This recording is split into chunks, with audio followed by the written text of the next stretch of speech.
Hey everyone, welcome to today's SIG Autoscaling gathering. Today is Thursday, December 18th. SIG Autoscaling is part of Kubernetes and CNCF.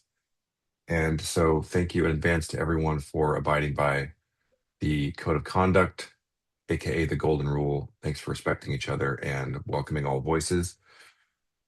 Okay, we are near the end of 2025, and the first thing I'll bring up is just some housekeeping in terms of when we want to meet next. A week from today is the Christmas holiday, and then a week following that is the New Year's holiday. Is my math right?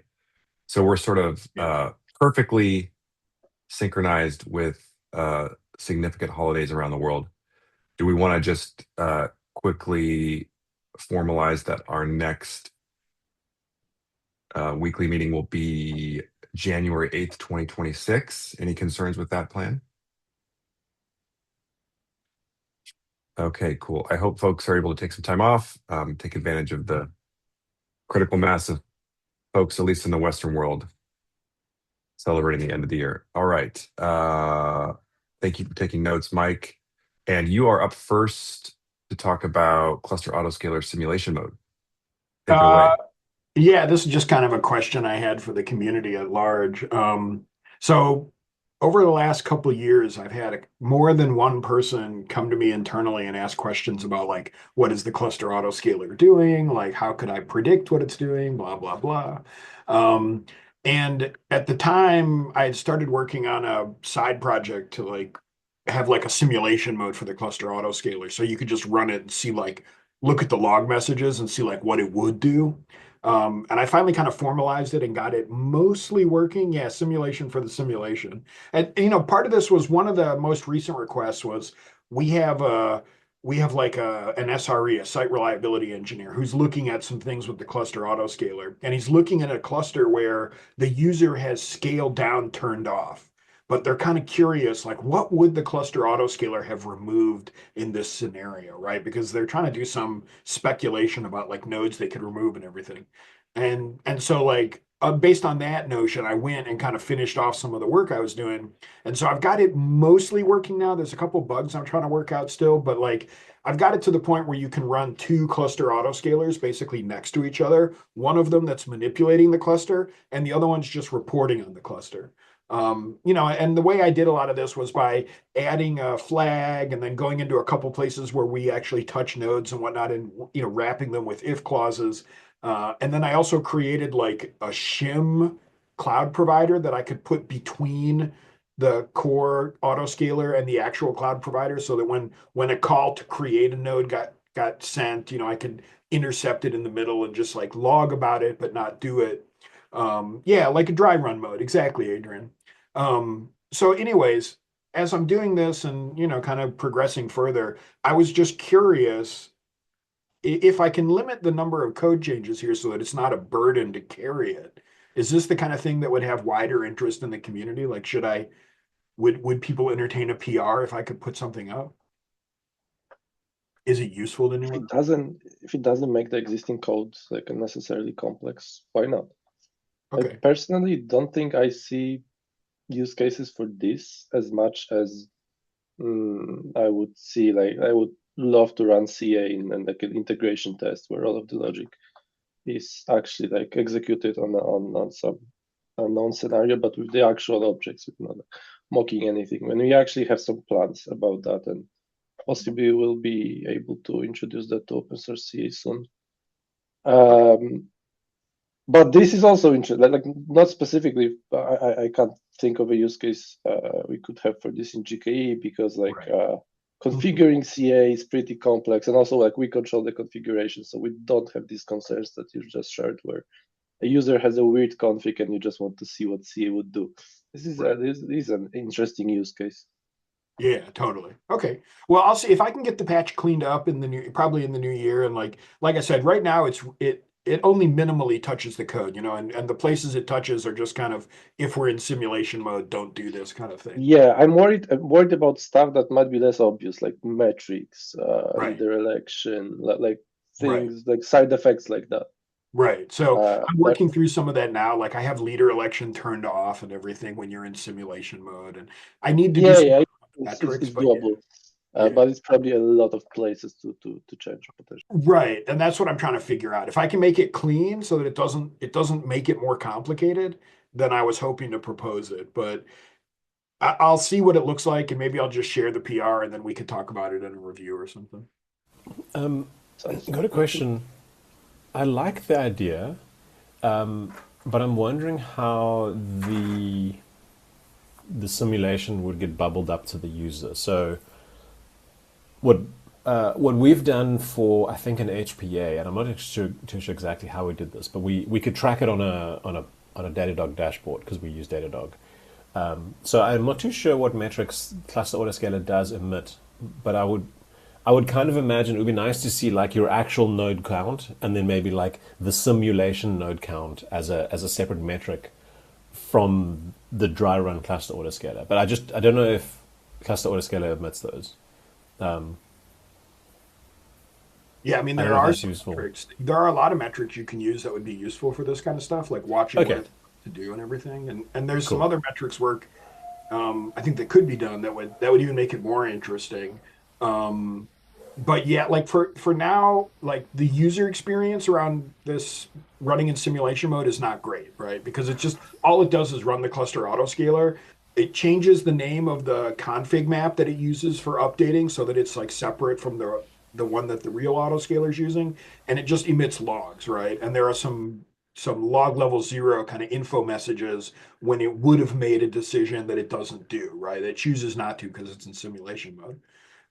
So right now the user experience is pretty terrible because you just have to look through the logs and figure out what's going on, or look at the metrics from it and those kind of things. But if it became useful, like what I would probably do is add some sort of log processor that would run as like a sidecar with it or something, and then the log processor could pull the interesting stuff out and tell you about it or whatever. Cool. Yeah, I do see that as like a phase two. Like get it going as a good phase one, and then Yeah. try And and just improve it later. since we're on the topic of this as well, like I had shared what I was doing on Mastodon, and a kind of a previous SIG Autoscaling contributor, David Morrison, who has been maintaining the SimCube project, kind of reached out to me, and he's like, "Oh, SimCube can also do this kind of thing." So I think if people are, I'm just talking about running the autoscaler in simulation mode, but if people are curious about this kind of area of simulating autoscalers and whatnot, definitely look at the SimCube project because it's a way to like record cluster activity and then replay it using like Carpenter and Cluster Autoscaler and like see what kind of decisions it would make and everything. So it's an interesting project. I'll put a link in the agenda in case people are curious or whatever. Yeah, so for some context, the like test framework we're evaluating now would work on a slightly different level. It would more be like the interface would be just unit tests, and would have like high fidelity fakes for Kubernetes and some test cloud provider. And we are restructuring the code for like full dependency injection anyway because we need these tests internally, and open source CA is a part of that. And we're probably going to leave like the framework in open source as well. So this would already allow us to test a lot of these like integration like scenarios. And also, I don't know if you've seen, there's a really great new feature in Go 124, I believe. It's still experimental, but it's called sync test, and it basically allows you to test concurrent code by writing non-concurrent tests, and it makes the normal Go clock synthetic in these tests.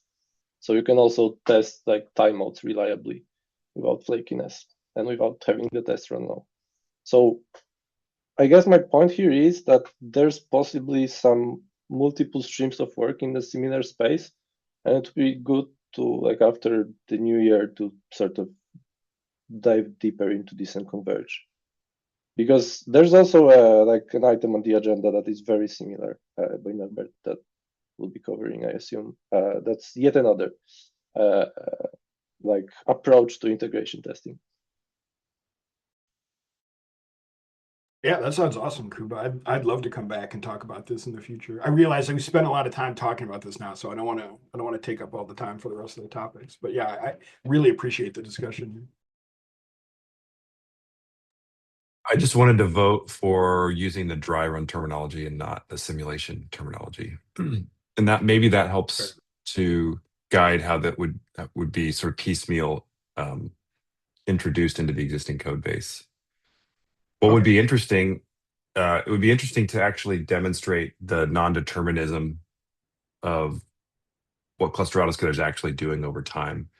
So especially if you have a mixed set of node pools, you should see if you're able to graph, if you're able to run multiple, like one cluster autoscaler in dry run mode and one cluster autoscaler in whatever actuating mode, over time you should see that the two make slightly different decisions.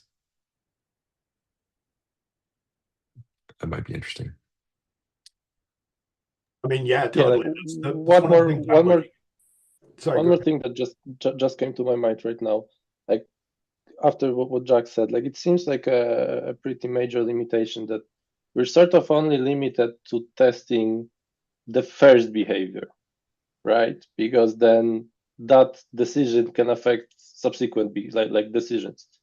So like it's a good way to test what CA would start doing in a given situation, but that could affect what like the next decisions. So interesting limitation to keep in mind. Right, and Yeah, I that's mean, if there were ever, oh, sorry, no, Mike. go ahead. Go.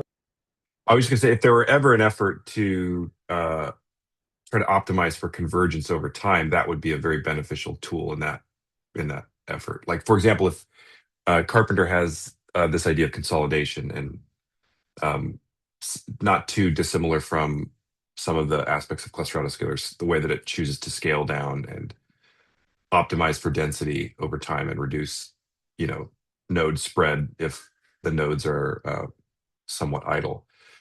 But if there is an idea that the asymptote you want to approach is a sort of predictably, uh, you want to converge towards like a optimal distribution, you should be able to see that things, as Kuba says, they may start off differently depending on all the operational inputs that aren't necessarily deterministic and ordered, but eventually they should reconverge. So you run some scenario over a long period of time and you should expect to see convergence. This is totally hypothetical. I'm not saying this is um, a P0 or anything, but that would be an interesting tool to have in the toolkit if we wanted to do that. Well, and that's kind of the way I'm approaching it right now is that like again, like I'm just kind of answering some questions people had and trying to give them a tool that they could use to answer those questions. But then as I'm Yeah. experimenting with it and running it, I'm seeing what it looks like to run two CAs at the same time and look at what the decisions are. And like what I'm noticing is like the dry run mode, and I'll change. I called the flag simulation mode, but I'm going to go back and change it to dry run just for you, Jay. But like when I'm running it, one of the things that like it looks like works really good with the simulator is like reducing the scan interval time to like much less than what the real one is doing. And then this one picks up information really quickly that the other one has changed, and then it starts to make different decisions based on that. So Oh it's yeah, like it's that's a interesting to huge. watch the two of them kind of like work in conjunction or whatever. So, anyways, I'll share some of this work once I've got it cleaned up a little bit and maybe see what other people's thoughts are.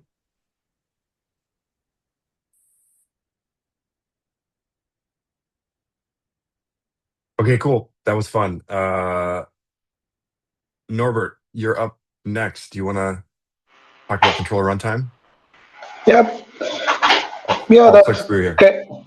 that came up to me when I was implementing that capacity quota CRD, and no, that was my first CRD I was implementing. So obviously I was checking the cube builder documentation, and then turned out that our code doesn't necessarily looks like that.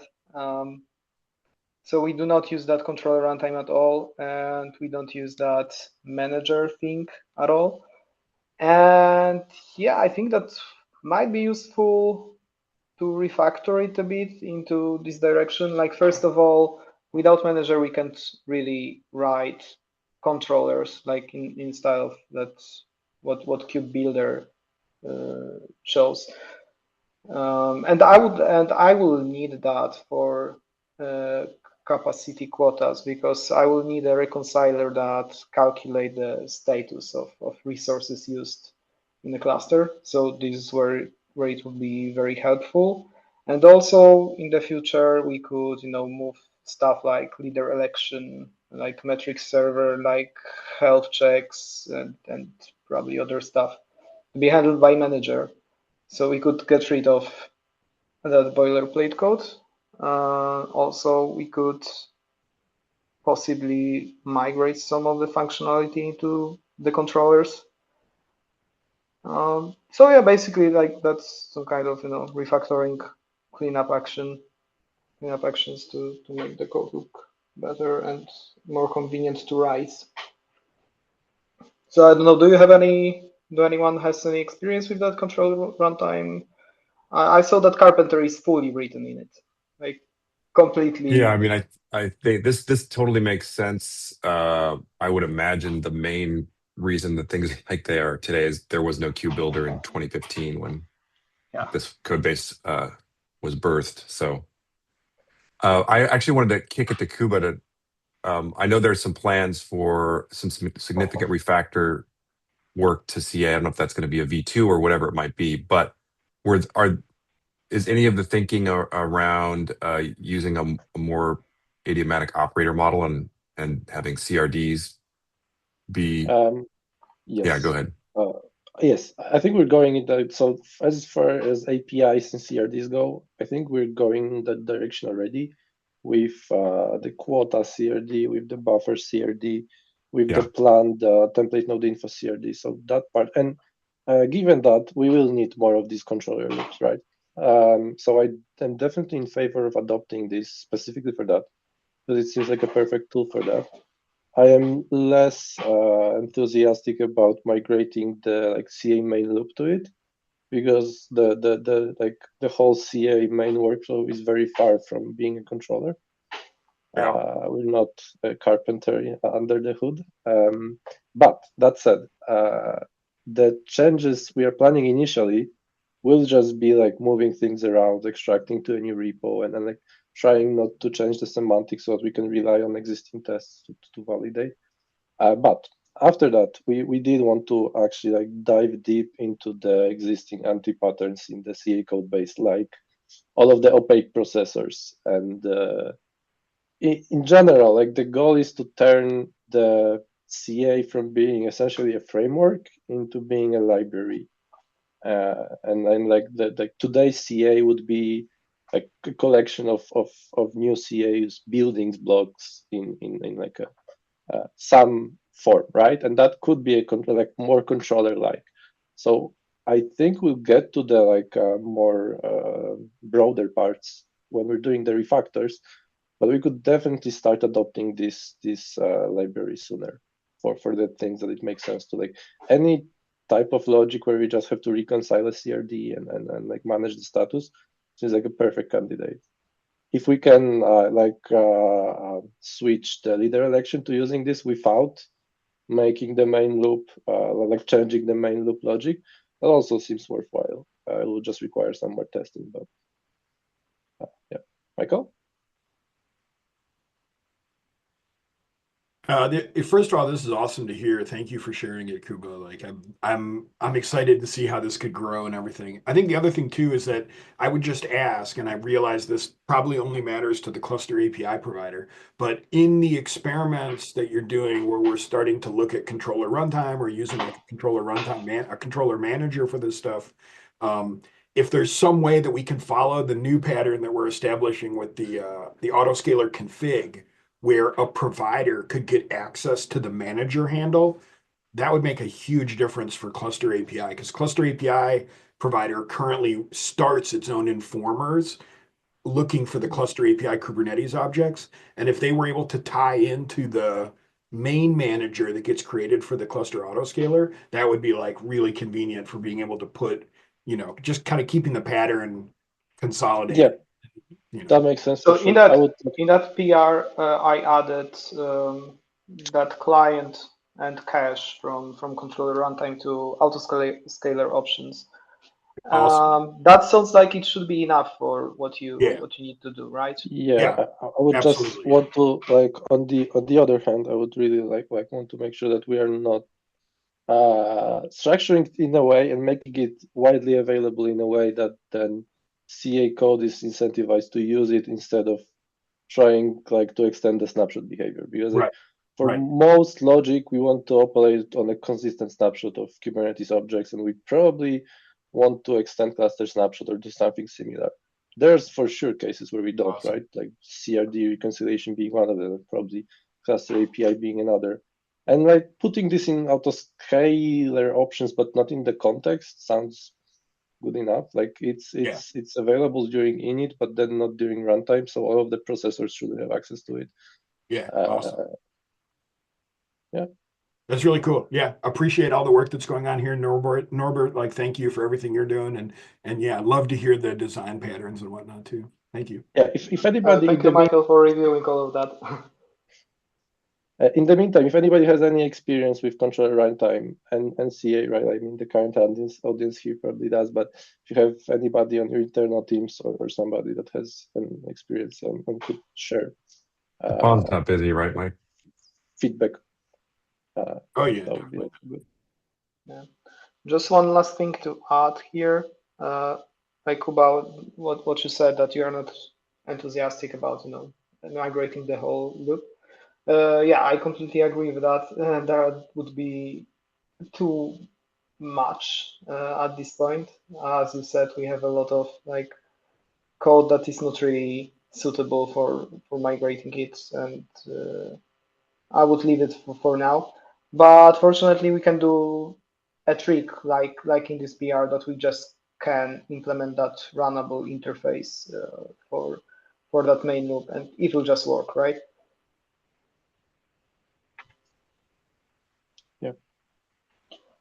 You have another point, right, about testing, because we are slowly running. I mean, quickly.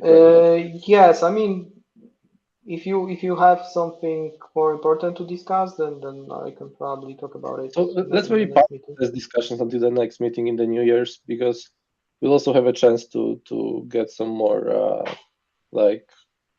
stability on the other idea we have internally, and we'll be in a better place to discuss. Okay, I think the next point is mine. So very quickly, we need to converge on exactly which changes we want to wait for CA 135, and when are we targeting the release for. I think Kubernetes has just released, right? Like today or yesterday. Yep. So we are in a pretty good spot anyway, given the previous cadence. I know that we for sure need to wait on the CSI change that I'm reviewing, and I'm probably the longest pole here. I'll do another round today for sure. There was one of the DRA PRs has been merged, the admin access one. There's the other one, partitionable devices. Partitionable devices is still, and I'm not sure about this one, because this is still an alpha feature. So I'm not sure if you want to put it on the critical path for the release. I would say, do we have any customer driving use cases for this? I don't think so, not yet. The API has just gone to another alpha. So we don't need to, but it would be good to get it. I'm sorry, I'm answering a question from chat. So there's another change that basically fixes the scale from 1 reliance on scale from 0 for DRA and CSI. So yeah, it would be good to get that because it's like a smaller change and we should be able to get it submitted soon. And it's already written. There's also for the buffers API. I assume this is the one you're referring to, right? Yeah, exactly. Yeah. This is like this, by the way, in case you're interested, this makes the template node infos computed by mixed template node info provider available everywhere. So that the processor code doesn't have to rely on template node info from cloud provider, but can rely on the actual nodes from the like sanitized from real nodes. And there's also one more thing for the, I've just merged an update to the buffers CRD that like sets the criteria for beta, and the criteria for beta is adding like integration with resource quotas. That will take probably like 2 weeks and like probably like 5 days of implementation and another week of like testing and getting it approved. So that would be my question. Do we think this is important enough that we want to get it into 135? Like this. Are we talking about the buffers? Yeah, like this would basically allow us to make buffers one like beta in 135 and hopefully get some adoption, because alpha is a hard sell to customers. So you're saying that this PR that merged today defines... This just sets the criteria. Yeah, exactly. Yeah. And the criteria for beta are very simple. It's just like one implementation item. Right. I mean, do we have customers waiting on 135 for this? We sort of. I mean, it's sort of the other way around. Like we want to progress this API like reasonably fast, and without progressing it to beta, it's very hard to find adopters. Yeah. So okay, let's maybe do it another way and approach it from the timeline perspective. Like, what would be a reasonable date we should target the result? Like, I don't think we can do like before the like in this calendar year. I don't think it's realistic, right? I think that's fair. Yeah, I mean, unless we want to just release in place, I can dedicate cycles today and tomorrow to do the boring administrivia. But if there is... Yeah, and I could get through my reviews in that like before I go on holiday mid next week. But I'm wondering if this like having this crunch makes sense. Like we won't have any adopters in late December. Yeah. Realistically, providers aren't going to be delivering 135 to customers until January. At the early, it's like rapid adopters of Kubernetes. So I think that makes sense. If we targeted like mid-January for the release, I think that allows us to merge everything, including buffers. Does how do folks feel about that? Sorry, could you repeat that? I was just polling the audience. How do folks feel about that? Oh, yeah, me too. There doesn't seem to be opposition. Feel free to also chime in on chat if you prefer that. But it would be nice to have some milestone labels, wouldn't it? So maybe I can look into that next year, just using the standard Kubernetes milestones. Yeah, so that we could tag these issues. We could cut like an RC now, right? Like we should like if we had this like define and known, we should tag an RC now before the holidays, and like yeah. Okay, how about this plan for now? I'll cut a release branch, and I'm happy to be on point, or you and I can work together, Kuba, to just cherry pick PRs as they arrive, and then we'll target for the 136 release cycle. We'll integrate some milestones so we can make this a little bit more formal. Yeah, that makes sense. I didn't hear any opposition to releasing mid-January, so let's go with that for this release. And again, if you have any objections, feel free to ping me on Slack.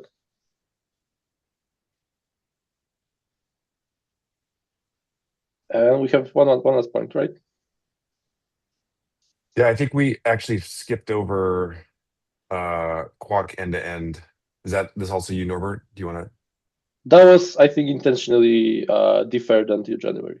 That was okay, got it. I'll move that up. Into the I mentioned. Yeah. Okay, cool. Hemant, do you want to talk about CSI? I know we're actively reviewing that.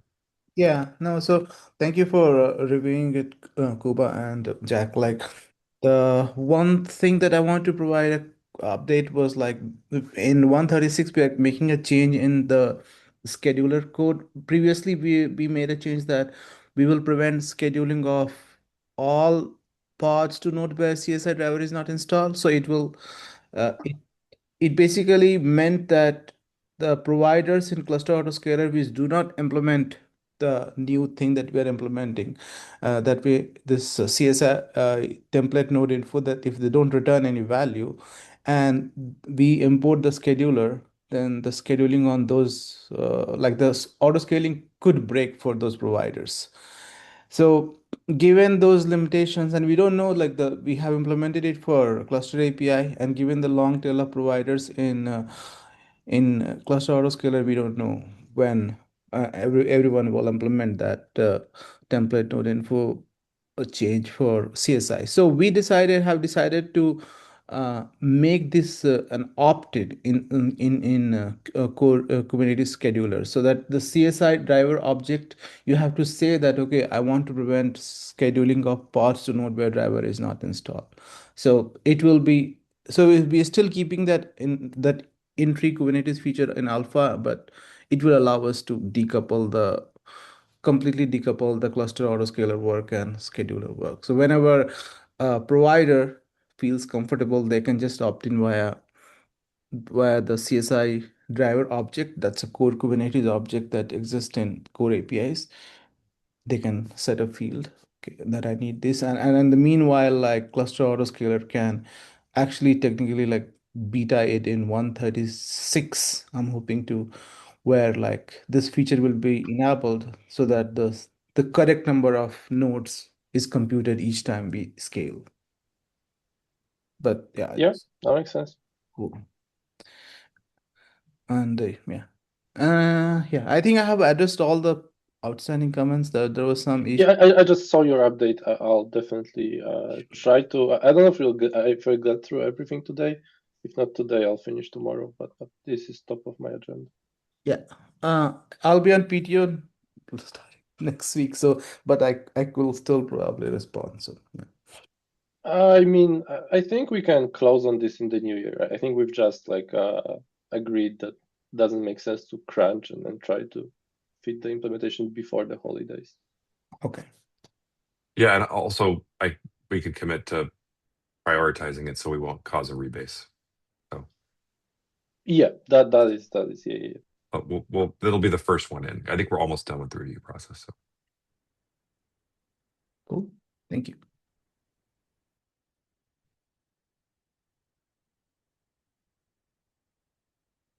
Okay. Any other ad hoc comments, topics? I guess we're a little over. Normally we have a half hour. Did we extend the time of this meeting in the new year? No, it's all right. We don't need to take that too seriously, right? Right, community? If topics are hot, we'll keep talking. Happy New Year in advance, everybody. Hopefully we can all take some time off. Yeah, happy holidays, everyone. Thanks a lot for another successful year. See ya. Yep. Happy holidays. Bye, Bye. folks. So thanks, everybody.